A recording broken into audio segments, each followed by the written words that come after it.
Stay. Stay. Yep. God.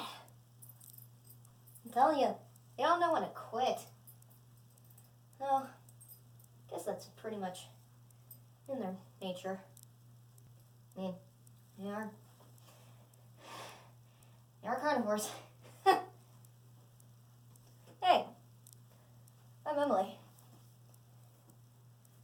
I know I kind of look like a mess right now. But what did you expect? I was doing some research.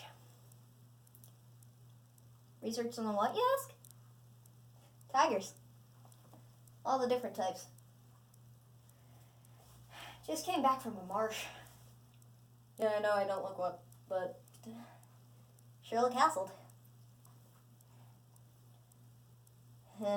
Come to think of it, should probably clean up a bit. No one wants to see this. Give me a minute. There we go. That's a lot better. Actually, you can see. Now, this project of mine was on the evolutions of tigers, given to my supervisor, or teacher, Mr. Holland. He wanted us all to see what the evolution of a certain animal was, whether it be a crocodile, a whale, human, dog. I decided to choose a tiger, because I thought, like many others, oh, this would be easy. The earliest common ancestor that a tiger has is the saber. That's what I thought too. But then I dug a little deeper. The saber actually isn't the earliest ancestor that a tiger has. It's actually one of the intermediate species. Don't worry, we'll learn about those more. But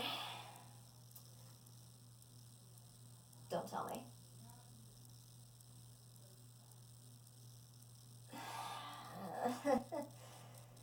Seems that I've misplaced my research notes.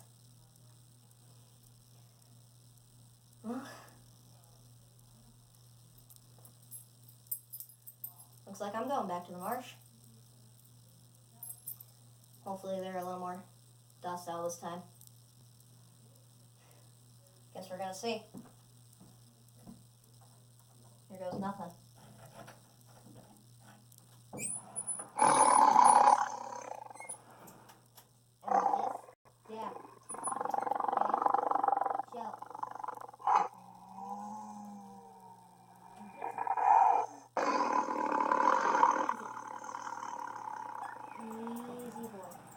Thank you. Wonderful tail. Bye-bye.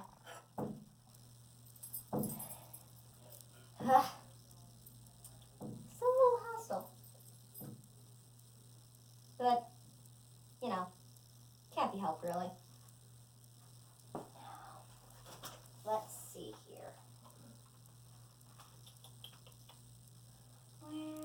Where are my lovely notes? Yeah. There they are. Guess we're gonna get started then. Who's ready to learn about the tiger? The earliest common ancestor for a tiger was known as the Miocid. The Miocid was also a carnivore, like its tiger predecessor, and is also known to be the ancestor of dogs, bears, raccoons, and weasels. These little guys could climb trees like squirrels and weigh to 2.2 to 15.4 pounds. These animals preyed upon smaller animals and lived 62 million years ago. They had short legs,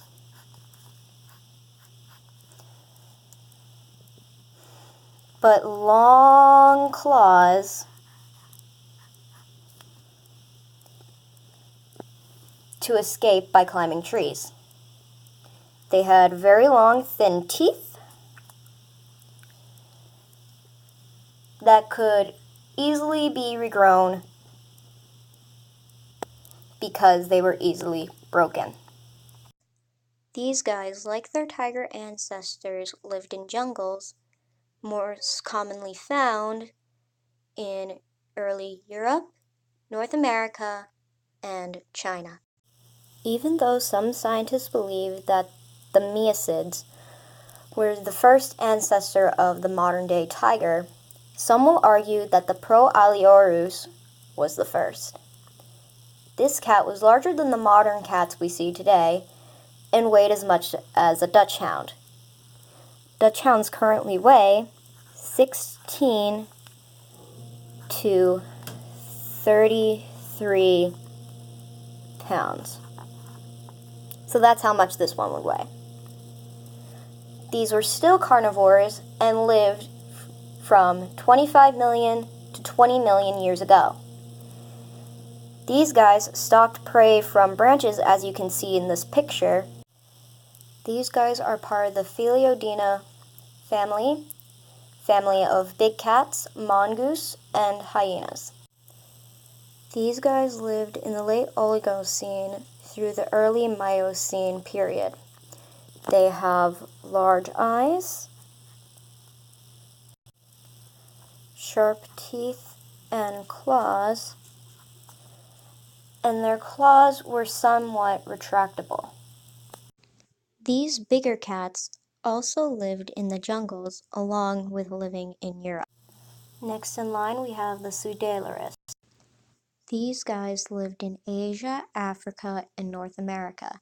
And guess what? More jungles. Between 20 to 8 million years ago. They looked like the modern cat, but with shorter hand and foot bones. They had larger back legs and a longer, more flexible back. These are the smallest species size and were about the size of house cats.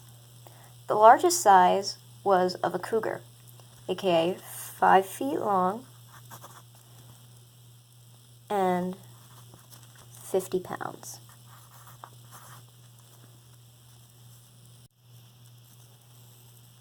They immigrated to America via the land bridge across the Bering Sea during early Miocene. They also gave rise to everybody's favorite big cat, the Saber-Tooth Tiger, or scientifically known as Smilodon. The Saber-Tooth Tiger lived from Eocene through Phyllocene Opa, 55.8 million to 2.6 million years ago. These cats were large, short-limbed, and about the size of the African lion. Thanks to my teacher, Mr. Holland, I now know the reason of why they were short-limbed. During this time period, as everybody knows, was the Ice Age. The reason they had thicker fur and shorter limbs was to keep in body heat. And with longer limbs, it's harder to keep in body heat. Their most notable feature is their long canine-like teeth in their upper jaw. They were 20 centimeters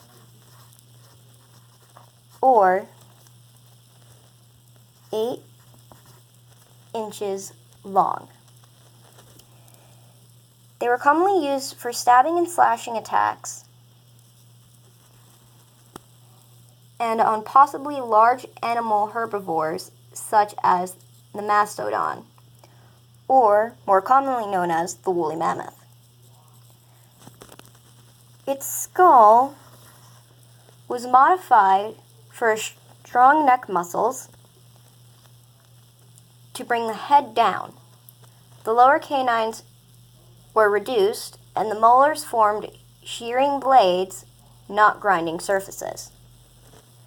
The jaw could open a 90-degree angle to free canines for action, but paleontologists think were weak compared to the cats we now know today. The saber was commonly found in North America and later on traveled throughout the world. From then on, we come to our modern-day tiger, the largest member of the cat family, which is rivaled by the lion. It still, like its ancestors, is a carnivore. It will eat a variety of animals, including antelope, wild pigs, sloths, bears, dogs, and crocodiles. There are more to come, but I don't feel like listing that much. The common myth with tigers is that it will attack humans within sight. The falsehood to that is that only the old and injured will attack humans and cattle. Tigers are found in tropical forests, evergreen forests, woodlands, mangrove swamps, grasslands, savannas, and rocky country. In the early 1900s, 100,000 existed. Now today, that has been cut down to 3,000 to 4,000 living in the wild. These guys are nocturnal, meaning they prefer to be awake at night and hunt during that time. They will ambush prey via camouflage, thanks to their stripes that are found on their pelt. They use their weight to knock over prey, then kill them with a bite to the neck. These guys are naturally good swimmers and have been known to kill prey when swimming. Now, a lot of people think that the crocodile owns the waters. Tigers have been known to kill crocodiles. I'm not sure which one I'd rather face. Tigers also essentially prefer to live in solitude. They don't like people. Also, for future reference, if you ever come in with a female tiger with cubs, don't engage. It's your biggest mistake. They're overprotective and no one wants that. From what I've gathered, the earlier ancestors of a tiger had shorter fur, shorter front legs, and longer back legs.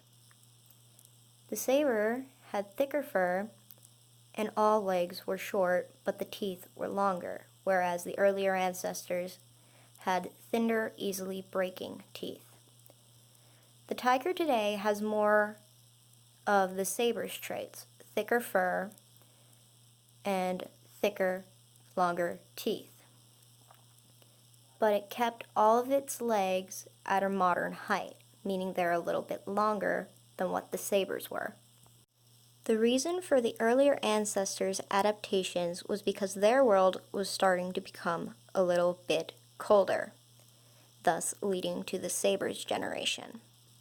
The reason for the saber's adaptations that turned into the modern tiger was because the continental drift started to happen and the world got a little bit warmer. From what I can only guess, it's going to get worse for the tiger. Because of poachers wanting to get the tiger's pelt for lining of walls and to use as carpets. This is why the numbers have dropped in recent tigers living in the wild, and most of them are living in captivity, such as zoos.